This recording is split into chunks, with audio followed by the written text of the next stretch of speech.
জেহাদউদ্দিন আপনি লিখেছেন, বর্তমান সমাজের অনেক পরিবারে শাশুড়ি ও বউয়ের মাঝে কলহ লেগে থাকে। এ ধরনের সমস্যার সমাধানের উপায়টা কি?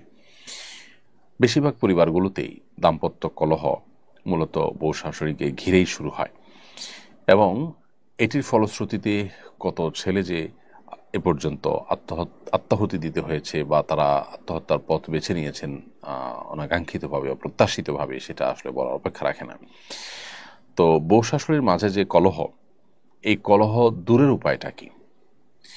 এটা দূরের উপায় হলো, প্রত্যেকটা মানুষের দায়িত্ব আছে, তার কর্তব্য আছে এবং তার অধিকারের সীমারেখা আছে। এটার জানাশোনা বাড়াতে হবে, এটার আলাপচারিতা বাড়াতে হবে, সচেতনতা সৃষ্টি করতে হবে। আমাদের দেশে যারা মারা সন্তানকে অনেক বেশি ভালোবাসেন, সবার চেয়ে বেশি ভালোবাসেন সন্দেহাতীতভাবে। কিন্তু এই ভালোবাসার কারণে সন্তানকে অনেক সময় মা এমন বেশি আগলে রাখেন যেটা আসলে মা হিসাবে তার অধিকারের সীমা ছাড়িয়ে চলে যায়। যেমন বিয়ের পর ছেলে তার স্ত্রীকে নিয়ে সংসার যখন করা শুরু করে, অনেক মা চান যে প্রত্যেকটা বিষয়ে তার সাথে কথা বলা হবে, তিনি সব কিছু শুনবেন, বলবেন। এটা অনেক ক্ষেত্রেই বাড়াবাড়ি। মায়েদের এটা বোঝা উচিত। সন্তান যখন বড় হয় তখন তার নিজস্ব মতামত সৃষ্টি হয়। যখন তিনি বিয়ে করেন তখন তার সাথে তার স্ত্রীর মতামতে সে যুক্ত হয়। এখানে মা অবশ্যই তাকে গাইড করবেন, তাকে পরামর্শ দিবেন, মতামত দিবেন। মায়ের অবশ্যই চাওয়া থাকতে পারে, কিন্তু সেটার একটা সীমা রেখা থাকতে হবে। ধরুন, ছেলে উপার্জন করছে, ছেলে উপার্জন করার পর ছেলের উপার্জনকে কে নিয়ন্ত্রণ করবে?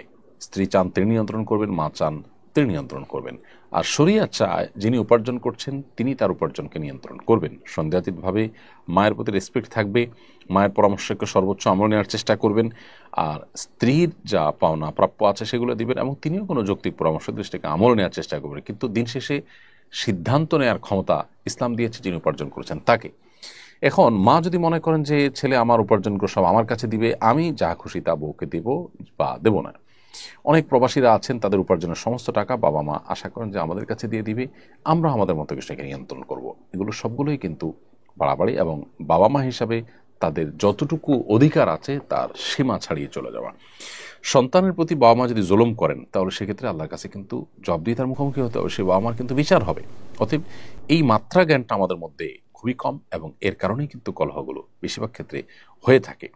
অতএব মা হোক বাবা হোক, তাদের যে অধিকার সেটা অবশ্যই সবার চাইতে বেশি, আল্লাহর পরে, আল্লাহ রসুলের পরে সবচেয়ে বেশি অধিকার তাদের, সন্দেহ নেই। কিন্তু সেই সাথে সেটার একটা সীমা আছে, শরীয়ত একটা সীমানা দিয়েছে। সো সেই সীমাটা আমাদেরকে মেনটেন করে চলতে হবে। একই কথা স্ত্রীর ক্ষেত্রে প্রযোজ্য। আপনার স্বামী উপার্জন করে আনছেন, এখন কি করবেন না করবেন, কাকে দিবেন না দিবেন সব আপনি দেখবেন না, এটা একেবারে অযৌক্তিক কাজ। আপনার প্রাপ্য অধিকারটা পাচ্ছেন কিনা, আপনার ভরণ পোষণ যথাযথভাবে পাচ্ছেন কিনা, মাও দেখবেন যে মারটা পাচ্ছেন কিনা। যদি নিজেরটা পান, এরপরে বাকি টাকাটা যিনি উপার্জন করছেন তার একান্ত আপনার স্বাধীন ইচ্ছা ব্যবহার করে তিনি যা খুশি করবেন। কিন্তু আপনি সেখানে শুধুমাত্র পরামর্শ দিবেন, ইনপুট দিবেন এবং দোয়া করবেন। স্ত্রীগণ যারা আছেন যদি মনে করেন যে স্বামী ভুল পথে আছেন, তাহলে সেক্ষেত্রে আল্লাহর কাছে চোখের পানি ফেলে দোয়া করেন। আল্লাহ তো সব কিছু করতে পারেন, আপনি আপনার চেষ্টা করেন। কিন্তু এটা নিয়ে ঝগড়াঝাটি করে, বাড়াবাড়ি করে মনোমালিন্য তৈরি করলে তা কারোর জন্য কল্যাণকর হয় না। অতএব এই যে আমাদের যার যার পাওনার সীমারেখা, এটা আমাদের বোঝা উচিত। এবং সেই সাথে দুনিয়া দিন শেষে এখানে আমাদের চাওয়াগুলো সব পূরণ হয়ে যাবে, আমি যা চাইবো সব আমার মন মতোই হতে হবে, না হলে আমি ডিপ্রেসড হয়ে যাব, আমি অনেক বেশি অস্থির হয়ে যাব। এটা একেবারেই একজন ইমানদারের সাথে যায় না। বিধায় আমাদের সহনশীল হতে হবে, ধৈর্যশীল হতে হবে, তাহলে ইনশাআল্লাহ এই পারিবারিক কলহগুলো কমবে।